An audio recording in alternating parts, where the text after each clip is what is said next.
Hi, my name is Starr. We're here at CES 2015, and I'm showing off my game Shroud of the Avatar at the Plantronics booth. So let's start by talking about what this game is all about. Great. So Shroud of the Avatar is a fantasy RPG that's all crowd-funded and crowd-sourced. So not only are we the developers making the game, but the players are making the game with us. For instance, all of the music in the game is made by players. About 20% of the world art is made by players. A bunch of the sound effects are made by players. So it's a group effort with them, and we pay them for all that content that they make. Now, as the game is out there, how is it progressing, and how are you working with players to push it further? So we launched on Steam Early Access a few months ago, but even before that, we've been letting our backers play every month for over a year now. So we started a year ago in December, letting our backers in, even when the game was in its very earliest stages, where you could literally just walk by yourself around one map. And then we've slowly been adding more content and more features, and we devote about 30% of each release to direct response to player feedback on a monthly basis. So what's new when it comes to this game? So some of the newest things we've added are we've added about 2 to 4 scenes every release. So the latest release added 3 new scenes, including a new desert map. The release before that added new swamp areas. We added a bunch of new crafting recipes for gear, armor, and weapons, and the first enhancements to armor and weapons that'll give you like bonuses to strength and dexterity and intelligence, things like that. Now, with the traditional game, you would release a game, then you have to go back and do a patch based on feedback. How did having that feedback up front impact what you guys are doing with the game now?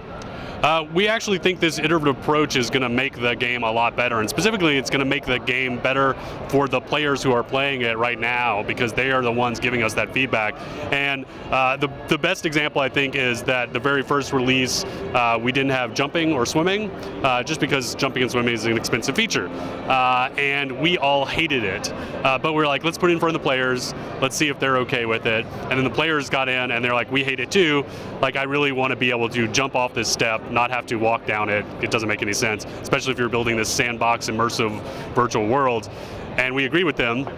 So we adjusted the schedule and we put jumping and swimming in the very next release. So I think what the advantage we get out of this process is most of the time you don't actually know till you're on the shelf or you're in the distribution platform like Steam whether you're going to be successful or not. You can do some market research and some initial testing and beta testing, but with this approach, we know every month whether the game is fun or not, or whether the people who are gonna want to play it. And so we know way earlier if we're going wrong. When it comes to the game industry, how are you seeing crowdfunding influence what was traditionally the publisher model, where developers worked for them and got paid on the back end? Well, I think what's interesting with crowdfunding is we're getting to what we were seeing, I think, before crowdfunding and the indie scene came along was a bit of a narrowing of focus of what kinds of games that were being made, because they were costing more and more and publishers are becoming more and more risk averse.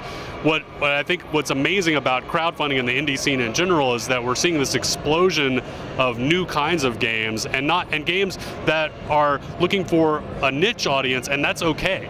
They're not trying to make a game that's going to appeal to every single player on the planet, and that's fine because we're building according to those crowdfunded or those indie level budgets, and we can afford to make a game for a smaller audience. You've been around for a while. Are you seeing similarities between this new generation of garage development to back in the early PC days? Absolutely. It's so bizarre to feel like we've come full circle. It's almost exactly like it was 20 years ago. I mean, my team size on this current project is about the same team size as I had on the original Ultima Online 20 years ago. It's about 30 people. Where before that, I was doing, I had teams of like 300 people, up until this, new kind of game development where we're back to where we started, and it's great. And we're operating at the same sort of team sizes and the same sort of budgets and even the same kinds of feature sets, because we're seeing, at least for a segment of the audience, that this nostalgic feel for games that are really challenging. That we've done a great job as an industry making games more accessible to more people, but in some cases we lost a little bit of the challenge, and I think we are seeing that there's a segment of the audience who's looking for that. Don't hold my hand so much. Let me make the game really hard.